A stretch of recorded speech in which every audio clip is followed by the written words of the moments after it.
Με τη βοήθεια του κυρίου Μπάμπη Νικητόπουλου, που είναι μέλος του Συλλόγου Ελληνικής Ιερακοθυρίας. Στο Φαρθολομιό της Ηλίας θα πάμε. Γεια σας, κύριε Νικητόπουλε. Πώς είστε?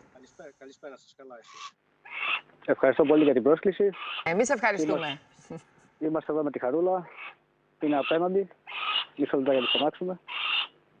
Χαρούλα. Α, να τη Χαρούλα. Τι βλέπετε?